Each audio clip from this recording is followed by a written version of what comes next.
முதுகலை மாணவர் சேர்க்கை ரத்து செய்து சென்னை உயர்நீதிமன்றம் விதித்த உத்தரவுக்கு தடை விதித்திருக்கிறது உச்சநீதிமன்றம். இது தொடர்பான கூடுதல் விவரங்களை எமது டெல்லி செய்தியாளர் அரவிந்திடம் கேட்கலாம். வணக்கம் அரவிந்த், உச்சநீதிமன்றத்தின் இந்த உத்தரவு பற்றி உங்களுடைய விரிவான தகவலை சொல்லுங்க. 2017 ஆண்டிற்கான முதுகலை மருத்துவ மாணவர் சேர்க்கைக்கான அந்த உத்தரவை, தமிழக அரசின் உத்தரவைக்கு ரத்து செய்து சென்னை உயர்நீதிமன்றமானது ஒரு இடைக்கால உத்தரவு பிறப்பித்திருந்தது. இந்நிலையில் இந்த உத்தரவை எதிர்த்து தமிழக அரசானது உச்சநீதிமன்றத்தில் மேல்முறையீடு செய்திருந்தனர். இந்நிலையில் இன்று இந்த வழக்கை விசாரித்த உச்சநீதிமன்ற நீதிபதிகள் தீபக் மிஸ்ரா தலைமையிலான அமர்வு சென்னை உயர்நீதிமன்றம் விதித்துள்ள அந்த உத்தரவை தடை விதித்து உச்சநீதிமன்றமான தற்போது உத்தரவை பிறப்பித்துள்ளது. இதன் மூலம் தமிழக அரசானது வரும் 2017 ஆண்டிற்கான அந்த முதுகலை மருத்துவ மாணவர் சேர்க்கையை நடத்தி கொள்ளலாம் என உச்சநீதிமன்றம் தற்போது அனுமதி வழங்கியுள்ளது. இந்நிலையில் சென்னை உயர்நீதிமன்றத்தில் சில மருத்துவ மாணவர்கள் ஒரு வழக்கை தாக்கல் செய்திருந்தனர்.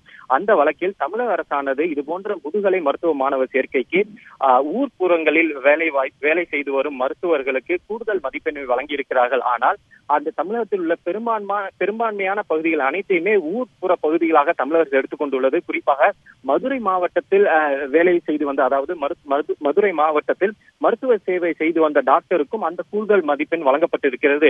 எனவே தமிழக அரசின் இந்த உத்தரவை ரத்து செய்ய வேண்டும் என கூறி சென்னை உயர்நீதிமன்றத்தில் வழக்கு தொடர்ந்திருந்தனர். இந்த வழக்கை விசாரித்த சென்னை உயர்நீதிமன்றமானது அந்த 2017 ஆண்டிற்கான முதுகலை மருத்துவ மாணவர் சேர்க்கையை ரத்து செய்து ஒரு இடைக்கால உத்தரவை பிறப்பித்திருந்தனர். இந்நிலையில் இதனை எதிர்த்து உச்சநீதிமன்றத்தில் தமிழக அரசு மேல்முறையீடு செய்தது. இன்று அந்த வழக்கை விசாரித்த உச்சநீதிமன்றமானது சில கடுமையான ஒரு அப்சர்வேஷனாக ஒரு கருத்துக்களை முன்வைத்திருக்கிறார்கள். குறிப்பாக இது போன்ற கல்வி தொடர்பான மருத்துவ மாணவர் சேர்க்கை, அதே போல தேர்வு விவகாரங்களில் உயர்நீதிமன்றங்கள் தேவையில்லாமல் தடை விதிப்பது பல்வேறு பிரச்சனைகளை எழுப்புகிறது. இது போன்ற இடைக்கால உத்தரவுகள் தேவையற்றது. இதன் மூலம் மாணவர்களுக்கு பெரும் இடையூறுகள் ஏற்படுவது. எனவே உயர்நீதிமன்றங்கள் இது போன்ற தடை உத்தரவுகளை பிறப்பிப்பதை தவிர்க்க வேண்டும் என்ற கருத்தை முன்வைத்துள்ளன.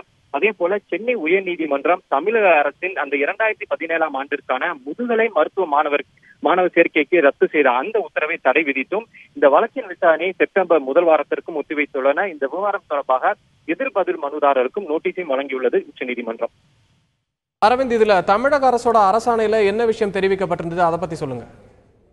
தமிழக அரசோட அரசாணை மிகவும் தெளிவாக இருந்தது. மொத்தம் ABC என 3 கேட்டகரி இருந்தது. 4வதாக புதிதாக ஒரு கேட்டகரியை கொண்டு வந்திருந்தனர். அதாவது இது போன்ற ரூரல் ஏரியாஸில், அதாவது ஊர் பகுதிகளில் மருத்துவ சேவை செய்து வரும் மாணவர்களுக்கு இன்சென்டிவ் மார்க், அதாவது கூடுதல் மதிப்பெண் வழங்கப்படும் என தமிழக அரசு அது போன்ற ஒரு ஜிஓ, ஒரு கவர்மெண்ட் ஆர்டரை, ஒரு அரசாணையை வெளியிட்டிருந்தது. இந்நிலையில் இதனை எதிர்த்துதான் சென்னை உயர்நீதிமன்றத்தில் வழக்கு தாக்கல் செய்யப்பட்டது. அந்த வழக்கின் சாராம்சம் தான், அதாவது தமிழகத்தில் உள்ள பெரும்பான்மையான பகுதிகள் அனைத்தையுமே தமிழக அரசானது ரூரல் ஏரியாவாக கணக்கில் கொண்டுள்ளது. அதாவது ஊர் பகுதியாக கணக்கில் கொண்டு அனைத்து மருத்துவர்களுக்குமே, அதாவது இளநிலை முடித்து மருத்துவ சேவை செய்து வரும் மாணவர்களுக்குமே கூடுதல் மதிப்பெண்ணை வழங்கியிருக்கிறார்கள். இது அதாவது இந்திய மருத்துவ கவுன்சிலின் உத்தரவுக்கு எதிரானது என கூறிதான் வழக்கு தாக்கல் செய்யப்பட்டது. இந்த வழக்கை விசாரித்த போதுதான் சென்னை உயர்நீதிமன்றம் இது போன்ற அனைத்து மாணவர்களையுமே, அதாவது மதுரையில் வேலை செய்தாலும், மதுரையில் மருத்துவ சேவை செய்து வந்தாலும் அந்த மாணவரையும் நீங்கள் ஊர் பகுதியில் வேலை செய்தார் என கூறி அவருக்கு கூடுதல் மதிப்பெண் வழங்கியதை ஏற்க முடியாது என கூறிதான்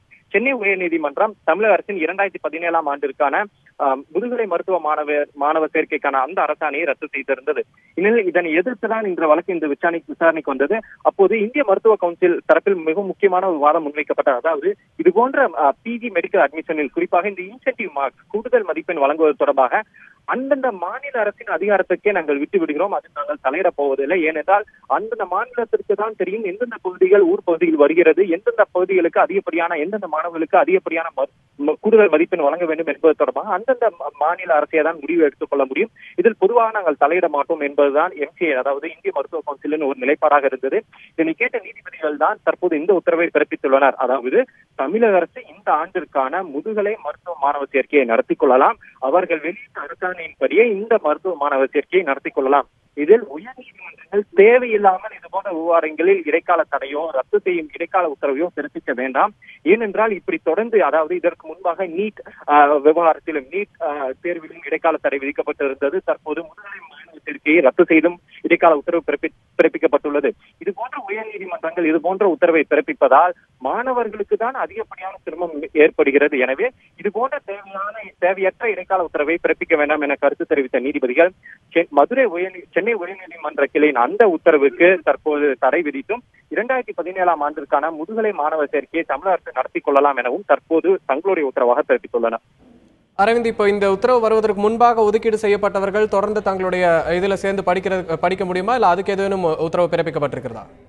தமிழக அரசு இதே வாதத்தை தான் முன்வைத்தார்கள். தமிழக அரசு தற்போது நாங்கள் வெளியிட்டிருக்கும் அந்த இதிலையும் இந்த வழக்கை நாங்கள் மேல்முறையீடு செய்திருக்கிறோம். அந்த உத்தரவை தொடர்ந்து அந்த உத்தரவை காண்பித்து அந்த உத்தரவை தொடர்ந்து அடுத்த கட்டமான நகர்வுகள் இருக்கும் என்பதைத்தான் எங்களுடைய நிலைப்பாட்டாக நாங்கள் தெரிவித்திருந்தோம். தற்போது உச்சநீதிமன்றம் எங்களுக்கு அனுமதி வழங்கியிருக்கிறது. எனவே நாங்கள் வெளியிட்ட அரசாணையின்படியே 2017ஆம் ஆண்டிற்கான முதுகலை மாணவர் சேர்க்கையை நாங்கள் தொடர்ந்து நடத்துவோம் என தமிழக அரசு தரப்பில் தற்போது அந்த கருத்தானது வெளியிடப்பட்டுள்ளது. உங்களுடைய கூடுதல் தகவல்களுக்கு நன்றி அரவிந்த்.